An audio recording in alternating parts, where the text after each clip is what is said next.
If you look around our society today and you think, things just aren't right, well, you're not alone. Western societies around the world are changing dramatically and often not for the better.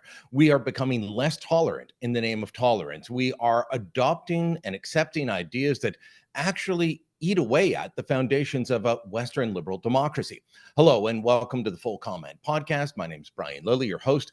And today our guest is Saad, an academic and intellectual in the best sense of those words, and someone who many of us have seen document the very issues and concerns that we're going to talk about today on his popular YouTube channel, on Joe Rogan podcast, and elsewhere, as well as in his best-selling books.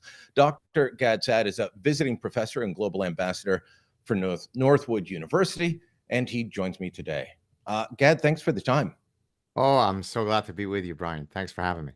I want to open with a quote that I grabbed off the back of your best-selling book and recently became, a bestseller again, and we'll talk about that. But Yeah. I grabbed this off the back dust cover, and I want to read it to you and have you react and tell me if you still feel the same way. The Okay. back of the book, and I don't think this was you writing it, this is the publisher's promotional bit, but it's kind of summarized a lot of what you wrote about in the book. It said, the West's commitment to freedom, reason, and true liberalism has never been more seriously threatened than it is today by the stifling forces of political correctness. Now, that's from a book in 2020.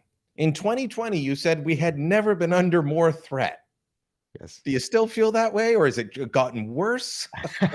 Could you have imagined how bad it would be in 2024? I was trying to think where you were. I was trying to predict where you were going with this. No, it's, I guess one of the ways I could answer your question is saying that the book is still selling like hotcakes, which suggests that that what I hoped would be the final mind vaccine and inoculation against all this nonsense has apparently not sufficiently worked, because we are still facing the same issues, if not those issues having been exacerbated. So the book remains timely precisely because the phoenix of woke parasitic ideas keeps rising from the ashes, despite the fact that I keep hitting it.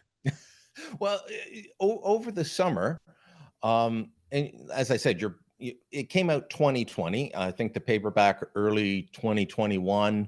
But this summer, you got a big endorsement, and I don't think you'd seen it yet. Elon Musk goes on X and says, you must read this book. And I sent you a message and I just said, how are sales going? And you hadn't seen it. I'm guessing they took off just after that. They did. Now that, just to, if I may correct you, it wasn't the first time that he had endorsed my book. He's been a fan of my work and of the Parasitic Yeah. Mind for a long time. But that specific post, I shouldn't say tweet, that particular post, you are correct that you were the first one to bring it to my attention. I said, oh, let me go check. And you are indeed correct that there is, I mean, more importantly than the Oprah bump, I think we need to revise our lexicon to the Musk bump, because the book then entered 2 weeks in a row. I think it was the Toronto Star Canadian bestseller list. So you're exactly right. A book that was a bestseller 4 years ago returned to the bestsellers list 4 years later. Well, very well done. Walk us through the Parasitic Mind, because there's been a lot of talk about that. I know that Musk has been a fan of your work and of the book, and he talks about the woke mind virus. And that can sound like it's, sloganeering, it's jingoistic. Oh, parasitic mind. Oh, but what is that?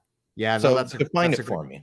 Yeah, that's a great question. So let me give you sort of the background of how I developed the idea and then link it to the neuroparasitological framework. So the first time that I had sort of a Houston, we have a problem moment was in my scientific work. So for those listeners and viewers that are not familiar with my work, I apply evolutionary biology and evolutionary psychology to study consumer behavior, economic decisions. And you've written books on this I've written many previously. books. So yes, the consuming instinct right here, the evolutionary basis of consumption. This is an edited book.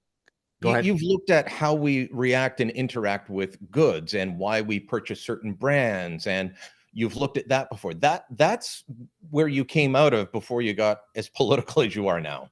Right. But I was looking at the biological and Darwinian underpinnings of our consuming instinct, right? So, for example, how do our hormones affect our food behavior? How do our hormones, does a man's testosterone increase if he is using driving a Porsche? I've literally done those studies. How does a woman's And does menstrual? it? It does. As a matter of fact, so I did a study with one of my former graduate students, and I'll come back to the parasitic mind in a second. In 2009, I published a paper with John Vungus, who was one of my former graduate students, where we actually got men to not imagine driving a Porsche. We actually rented, try to get a scientific granting agency to give you money to rent a Porsche for science. So we rented a Porsche and we had a beaten up old car. So one is a high status product, one is a low status product. And we had young men drive these two cars, either in downtown Montreal where everybody can see you, and on a semi-deserted highway where few people could see you. And the dependent measure was we took salivary assays so that we could measure the fluctuating levels of their testosterone. And actually, that's a good segue to eventually answering your parasitic mind question. So one of the things that I do as an evolutionary psychologist is I look at the behavior of other animals to draw homologies and analogies with human behavior. So for example, the peacock, right, has evolved this big, beautiful tail that's otherwise very cumbersome and costly, right? It's from a survival perspective, that peacock's tail is costly. It increases your chances of predation. But the reason why it evolves, it does so through sexual selection, meaning that it confers a reproductive advantage to the peacock in exhibiting that signal. So I took that idea and I said, well, surely human beings engage in sexual signaling, and I'm going to study it in the context of consumer behavior. And that's how I came up with the idea of studying it with using Porsche. So the Porsche is the human equivalent of the peacock's tail.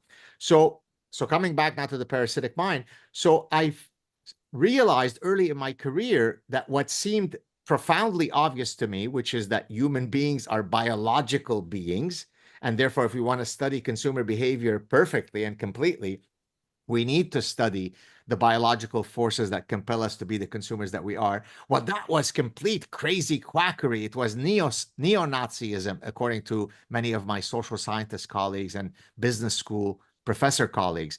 And so right there, I said, well, this is strange. How could otherwise supposedly sophisticated, intelligent, intellectual professors be such imbeciles?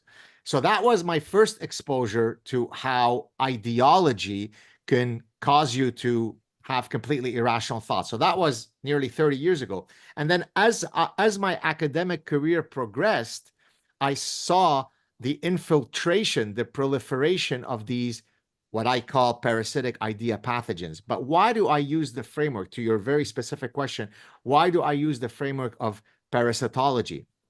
So in the animal kingdom, including humans, there is the field of parasitology, which studies how parasites interact with hosts. So, for example, the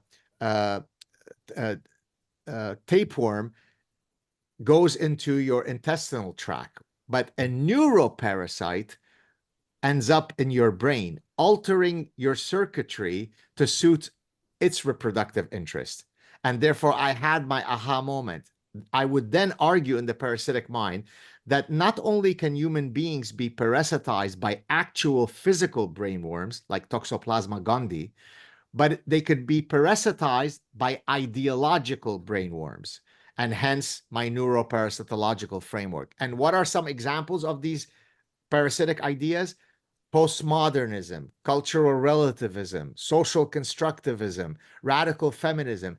Each of these parasitic ideas destroy the capacity of the infected person to think rationally. And so I go through all of these parasitic ideas, and then I offer a mind vaccine at the end of the book.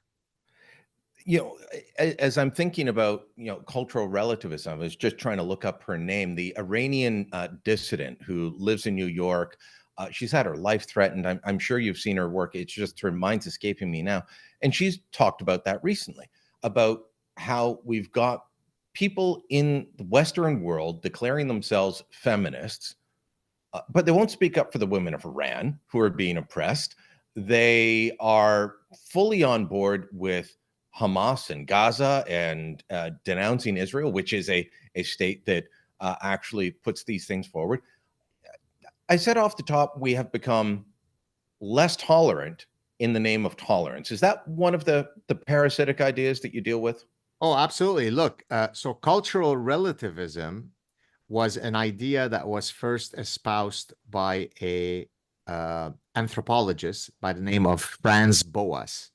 And he wanted to create a new worldview of human behavior that abdicated biology as being relevant to the study of human behavior. In other words, uh, because a whole bunch of bad folks had misused Darwinian theory. So, for example, British class elitists argued that, well, it's a natural struggle between the classes. We're the upper class.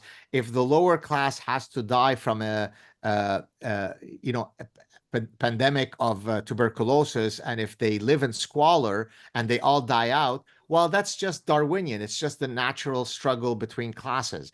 The Nazis came along and said, hey, it's a natural struggle between the races. We are the Aryans. Sorry, gypsies. Sorry, homosexuals. Sorry, Jews. It's time for you to go. Hey, that's just Darwinian. Now, of course, it had nothing to do with Darwinian theory, but because all sorts of political cretins were misappropriating evolutionary theory, some idiotic professors, as often happens the case, said, hey, why don't we create a new worldview of humanity that completely abdicates biology and evolutionary theory being relevant to human beings? Therefore, cultural relativism does exactly that, because it says that there is no universal human nature. There are no universal objective moral truths. Every culture has to be judged based on the idiosyncrasies of its own cultural trajectory. Therefore, who are you, Brian, white guy, Canadian imperialist racist, to tell us that the cutting off of clitorises of 5-year-old girls is a bad idea? That's cultural imperialism. And that's, by the way, exactly what, since this is a Canadian show, so let's link it to Justin Trudeau. If you remember, when Justin Trudeau was a parliamentarian before he became prime minister, Stephen Harper's government had released a sort of an edict or a pamphlet saying, look, we do not condone barbaric practices like female genital mutilation, child brides, honor killings in Canada. And if you remember, in a very theatrical and obnoxious, bombastic way, Justin Trudeau got on TV and kind of huffed and puffed and moved his hair and said, you know, I will not tolerate that these things be called barbaric. So yeah, he was upset at the use of barbaric, not the barbaric practices. Exactly. Well, what allowed him to have the gall to do that is precisely cultural relativism. Who are you to judge what others do? No, no, no. I will judge. There is no context under which cutting off the clitorises of little girls so that they could never experience fully the joys of intimacy is ever a good thing. So each of those parasitic ideas, Brian, started off in a university setting for a noble cause, right? So in a sense, I'm being charitable here. It's not as though the people who espouse and spawn these ideas say, let's just destroy the edifices of reason just for fun. They usually start off with a noble reflex, but then in the service of that noble reflex, if we have to murder and rape truth, so be it. I remember a colleague, this is going back years ago, I was in radio in Ottawa, and he made a comment that there was objective truth. And there were a pile of other people in the newsroom that couldn't believe that he said that. And they said, no, there is no truth. There's only your truth and my truth. And he's like, well, no, but there has to be a truth. We can have our views, we can have our opinions, but I mean, beyond cultural relativism, there is a desire to say there is no truth anymore. And right, that's beautiful. That's a beautiful setup for my next anecdote. Maybe some of the viewers and listeners have heard it, but even if they have, it's worth hearing it again. And for those who've never heard it, fasten Okay. your seatbelts. So the reason why I call postmodernism the granddaddy of all idea pathogens is precisely because that's the root parasitic ideas from which all of the other parasitic ideas can flourish. If we can espouse the idea that there are absolutely no objective truths, then you're not constrained by your genitalia when it comes to your biological sex. Who are you to say what constitutes male or female? As the most recent addition to the Supreme Court, when she was being confirmed and asked, what is a woman? She said, well, I'm not a biologist. Well, until 15 minutes ago, the 117 billion people that had existed on Earth were perfectly able to navigate through the very complex conundrum of what constitutes male or female, but she wasn't able to say it. Did you see the head of the International Olympic Committee? Yes. He was at a news conference, and of course there was all the debate about the women's boxing and were there biological males in it. They did not handle it well. They could have settled all the debate by being upfront and honest. So one of the journalists just asked a very relevant question. Will you handle this better next time? Will you find ways of talking to the public and being upfront with them so that there isn't this controversy around sex? And he said, there is no scientific way to determine what is a man and what is a woman. Absolutely. This is the head of one of our biggest global bodies. Well, I was fortunate enough when I chose what I thought was a woman to start my family, and then we ended up having children. It's by the complete vagaries of stochastic life that I ended up, because I could have easily chosen a woman with a 9-inch penis to have children with, but luckily I came out on the right side. But just so that I don't leave your viewers and listeners hanging, can I go back to telling the story? Go back to your story. Yeah. So the best way to describe what a cancerous form of intellectual terrorism postmodernism is, to your point about your colleagues who were saying, what is this? There is no objective truth. In 2002, one of my doctoral students had just defended his dissertation. So we were going out to celebrate. And have you heard this story before? No. Or no? Okay, No, so no, I'm on. glad, because it's always exciting when someone hears it for the first time.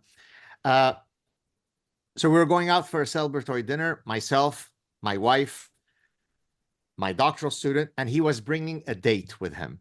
So a few hours before the date, before the dinner, he calls me up and he says, oh, I just wanted to give you a heads up that the lady that I'm bringing for the dinner is a graduate student in anthropology, postmodernism, and women's studies. And I said, okay, so the holy trinity of bullshit.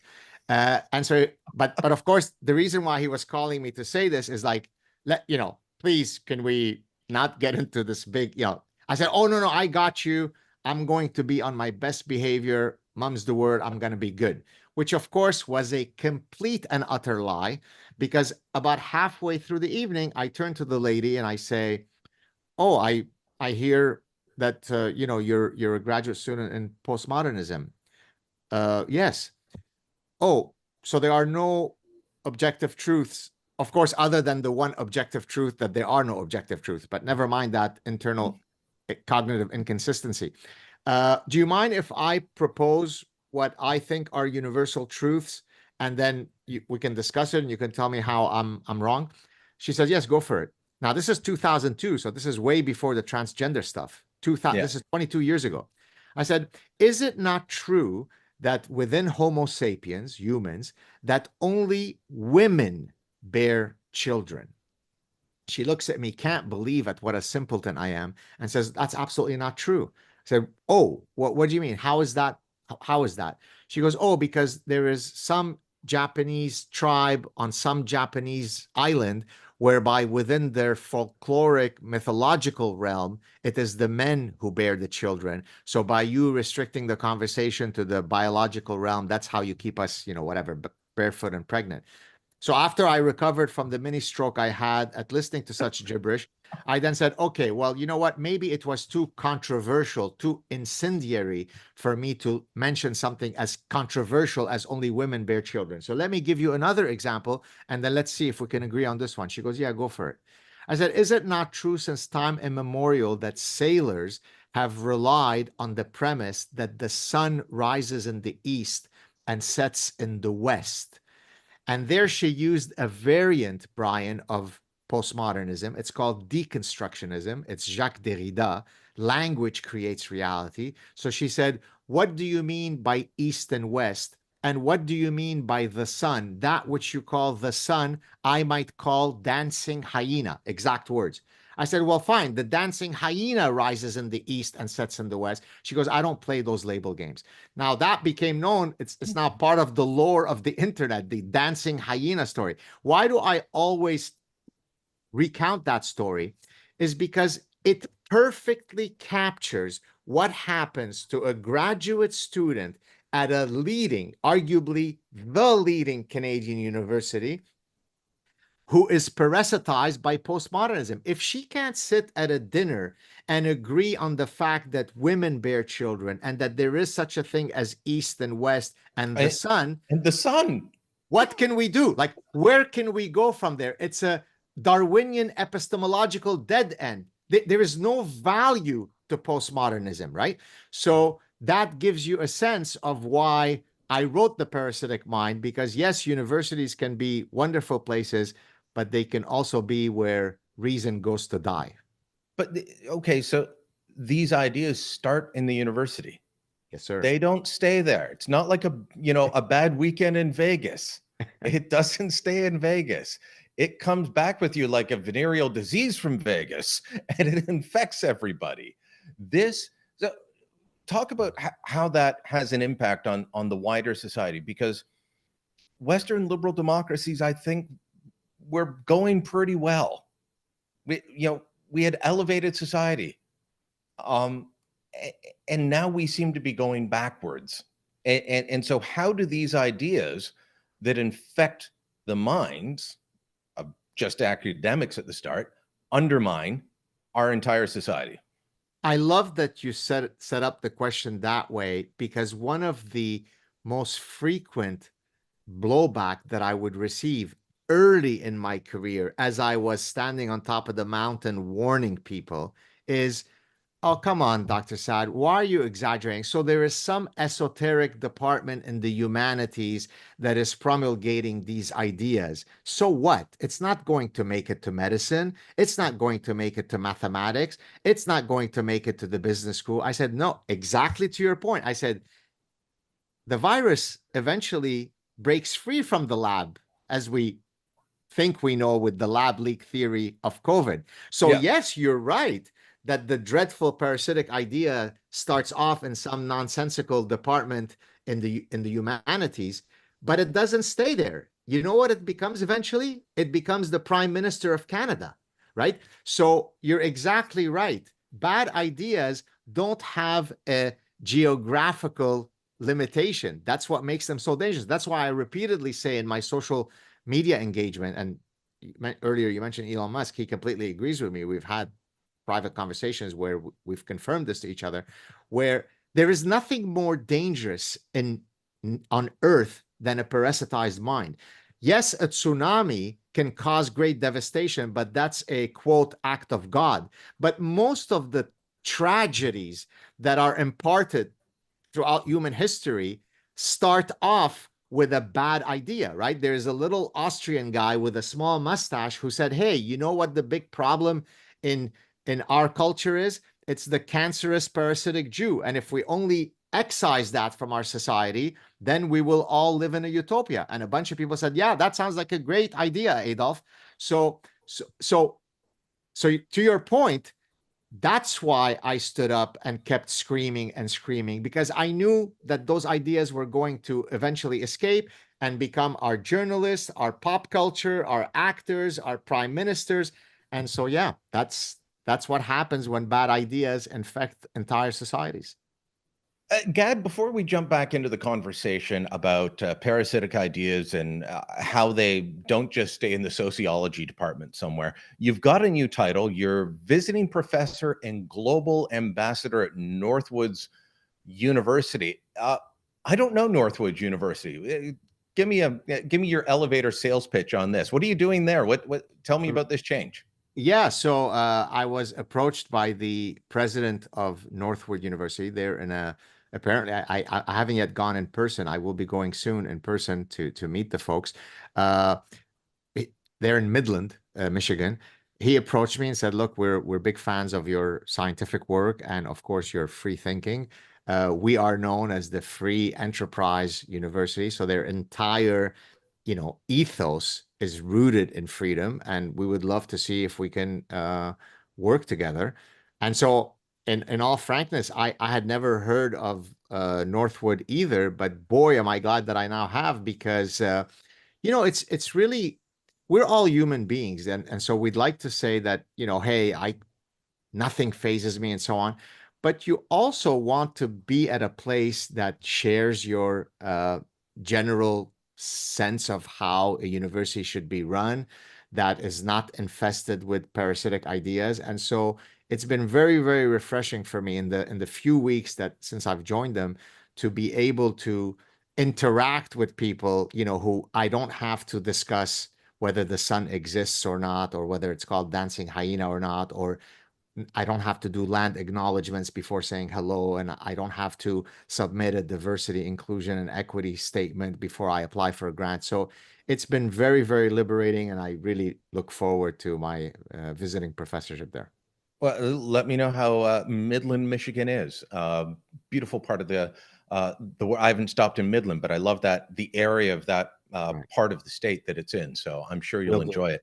And go in the fall because campuses in the fall. There's just something picturesque about it. That's exactly what the president told me, by the way. He Yeah. said, we want to get you here before winter breaks, precisely for the reasons that you said. So we were talking about parasitic ideas. We were talking about how they don't just stay in the sociology department. And I want to give you one glaring example.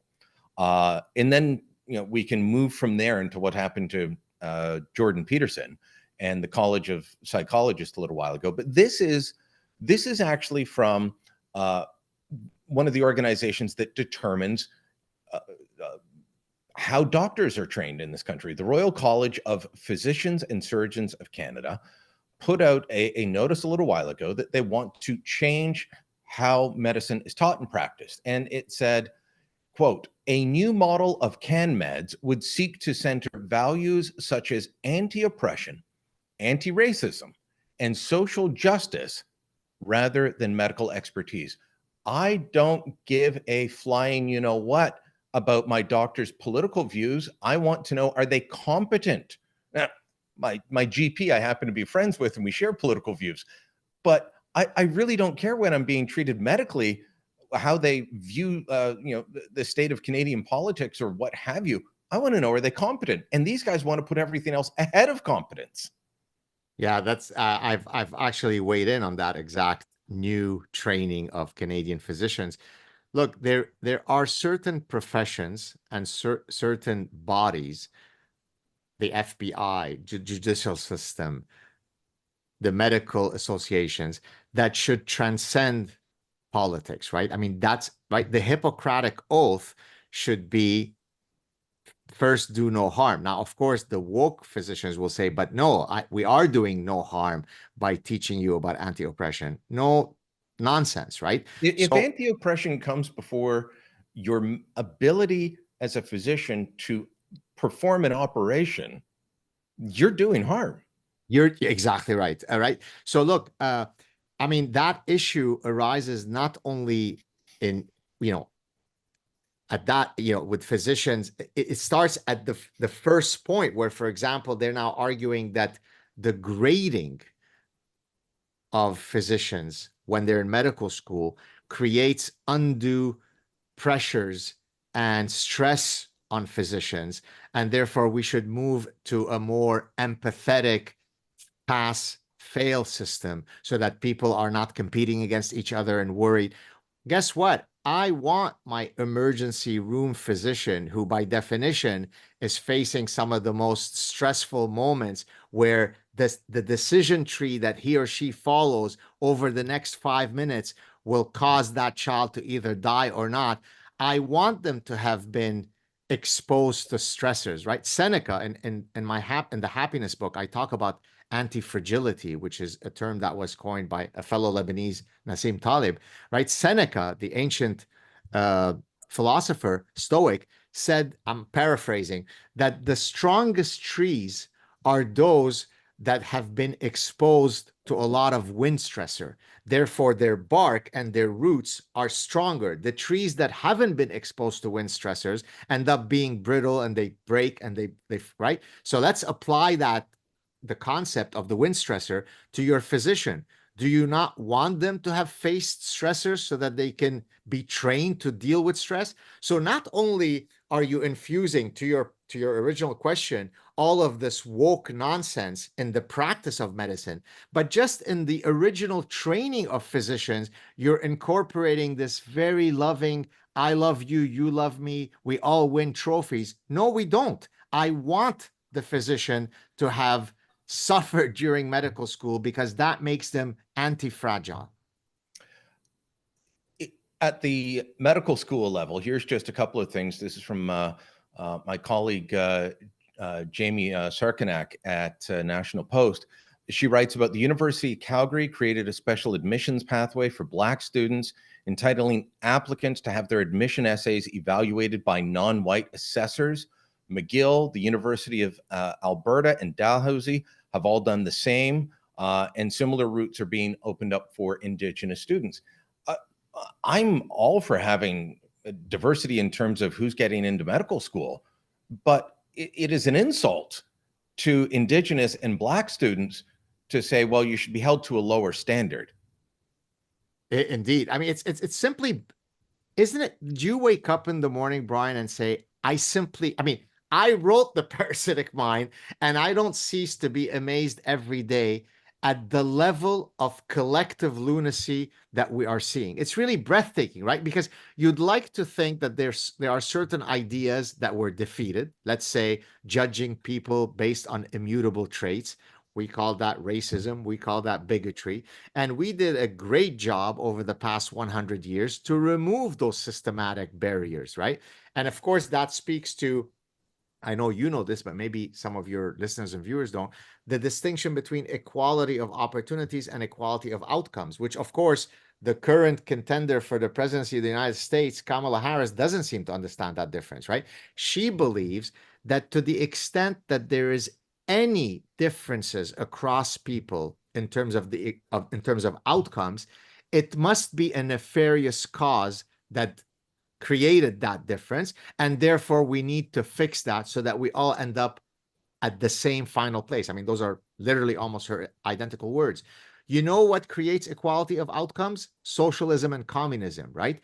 But yeah, we all end up poorer and more oppressed. We all end up poor. We all end up at the same bread line. We all end up as hungry as each other. We all end up dying of famine together, equally dead from the famine, as Lysenkoism showed during the Soviet Union era, right? Because the argument there is there are fewer women who are professors of mathematics at Brown University. Aha! That's where the patriarchy is demonstrating its machinations. But it never goes the other way. When I was a kid, there were a lot more men as teachers. Elementary schools are 85 to 90% women as teachers. You always found more men in high school teaching positions, but even that is shrinking. There were fewer men in nursing. Nobody says we've got to get more men into these professions. Yeah, not only that, Brian, once the patterns of the narrative of oppression is no longer present, people don't adjust their priors. So let me explain that. That sounded like a lot of fancy talk. So let me break it down into a concrete example. There used to be a time where women were discriminated from entering veterinarian school and from entering medical school and entering business. When my mother came here in 1968, she had been working on computers in the UK. She got to Canada and was told, "Oh no, ladies can't do that job." I'm not, I'll never say there was not discrimination and oppression and things to change, but we've got a weird view of it. So now let's fast forward to today. So I would receive at my university endless emails. How are you going to be an ally to women? What's your contribution to allyship to women? As if the email was happening while we all lived in Waziristan and the tribal territories of Pakistan. Now, let me draw the line of what the current data shows. So this is from US data, US government data, looking at 4 levels of educational attainment. So in the US, you have what's called an associate's degree, which is like half a bachelor's. Imagine like community college. So there's associate's degree, bachelor's degree, master's degree, and doctoral degree. So there are 4 levels of educational attainment across 5 racial groups, whatever, Hispanic, white, black, and whatever. So there are 5. So the matrix is a 4x5 matrix, okay?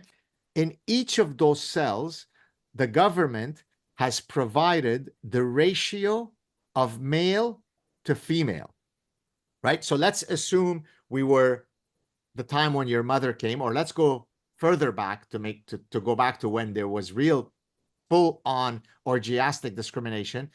20 out of the 20 cells would have shown that men outnumber women in each of the 20 cells. Yeah. Guess what the current data was? Go, give it to me, Brian. Oh, it's all women. 20 out of 20 cells, women outnumbered men. So let me, I'm not trying to talk down to your audience, but it's important to explain.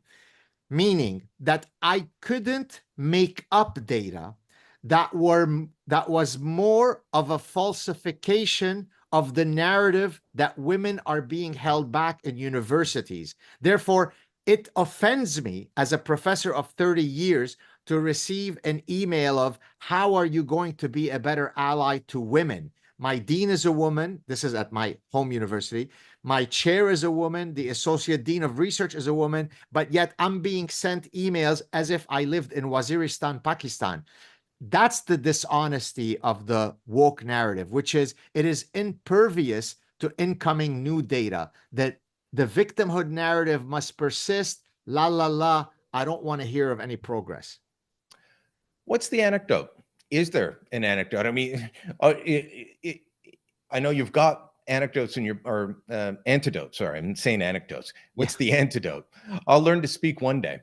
English is my second language, I guess, after Glaswegian. How do we cure this? You put the book out 4 years ago. It hasn't worked, Gad. Well, I'd like Give me to something think that'll work.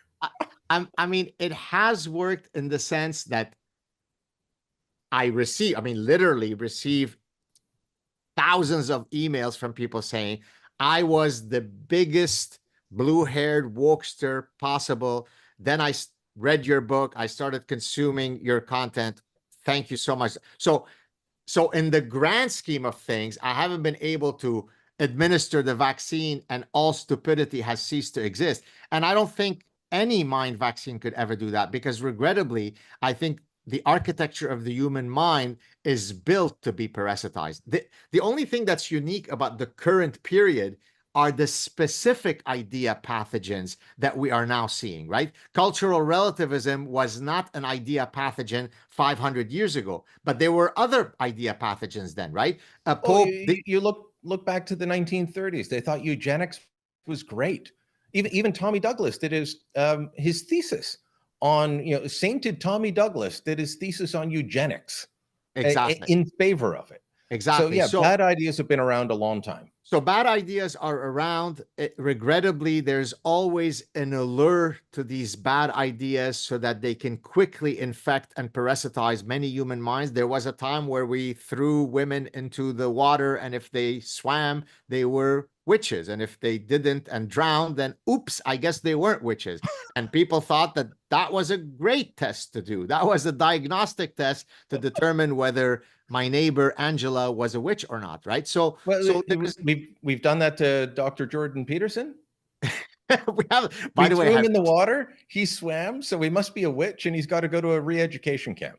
have you seen the clip, the satirical clip that I released where I feigned that the Ontario College of Psychologists had declared me as his re-education mentor? Have you Yes, seen that clip? I yes. mean, that's now, I think, my second or third most viewed clip of all of my clips. So this demonstrates to you, by the way, the power of satire, sarcasm, and humor, right? Because the dictators don't usually eliminate the guys with the big muscles because we can handle those because we own all the guns. I'm speaking now if I were the dictator. The guys that really are dangerous to me as a dictator are the guys with the sharp tongues, the guys with the sharp pen. Those are the bastards that I have to eliminate. So the satirist is the biggest danger to the dictator. He goes first to the chopping blocks. So oftentimes I will get some smarmy, obnoxious professor that I'm talking to who tells me, "Oh, but aren't you demeaning your professorial, image when you do all of that satirical stuff?" I say, absolutely not, because I'm in the game of trying to persuade people to better think. I will use any weaponry within my arsenal of weapons to try to achieve that goal. Sometimes I will be professorial, sometimes I will be scientific, sometimes I will be satirical. All bets are off when it comes to trying to change human minds. Well, we're seeing in the United Kingdom what we're worried about here, and this is something that Elon Musk is fighting back against. He has definitely turned Twitter, now X, around in terms of being a place for free speech.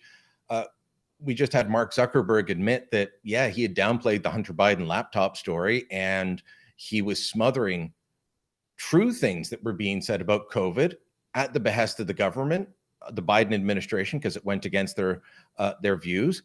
But in the UK, we're seeing people being arrested for memes posted on Facebook. I'm worried about that coming here if we don't have a change in government.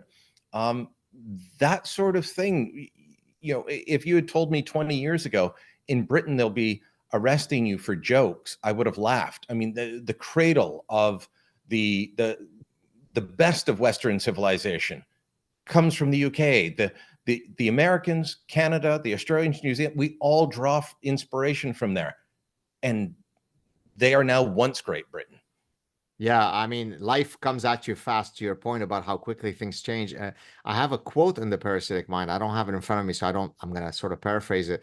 Ronald Reagan famously said, and I'm sure you probably know which passage I'm talking about, where he basically said, look, every generation there has to be an assiduous fight for freedom and freedom of speech, because the bad folks are always coming to bring down those majestic, foundational values that define the greatness of the West. And so in the past, we had a stronger sense of our identity so that we were able to push back against intrusions against freedom. But because of all this cocktail of parasitic ideas, there's no longer any defense against it. So that a place, as you said, a cradle, the bastion of the Western tradition, Britain, is now looking more like Orwell's worst nightmare. And if I may, I don't think I've ever mentioned this to I didn't mention this in our last conversation. There is a distinction in ethics between deontological ethics and consequentialist ethics. And I'll link it back to, the 11-year-old that's being arrested in Britain. So bear with me. Deontological ethics refers to absolute statements of ethical conduct. So for example, if I say it is never okay to lie, that would be a deontological statement. Consequentialism, on the other hand, is another ethical statement that says that you judge the morality of an action based on its consequences. So then if you say it's okay to lie if you're trying to spare someone's feelings. And so I often joke that if you want to have a long, happy marriage, if you ever hear the following question, do I look fat in those jeans? Put on your consequentialist hat very quickly. Okay. Now, for many, many things in life, we are all consequentialists, and that's perfectly fine. But so now I'm going to tie it back to your original question. When it comes to foundational values that define the Western tradition, those by definition have to be deontological. If you say something like, I believe in freedom of speech, but the second you say but, you're a degenerate asshole. Because what's going to come after the but is going to be exactly some consequentialist ethos. Yes, you should be able to criticize religions, but you should maintain group cohesion or community cohesion. That's what causes people to then argue that Islamophobia should be a hate crime. No, no, no. In a free society, as long as it's not defamation, libelous, incitement for child pornography, direct incitement for violence, screaming fire in a theater, all bets are off. I am Jewish with a very, very tragic childhood in Lebanon, and yet I support the right, Brian, of Holocaust deniers to spew the most offensive and insulting stuff humanly possible, which is the rejection of a historically documented reality where an entire people were extinguished. I support their right to exhibit such offensive language. So that's the problem of what's happening now in Britain. They've put on a consequentialist hat when it should be the deontological framework that originally made Britain great. Well, you and I will continue to be out there on the good fight, pushing back against bad ideas.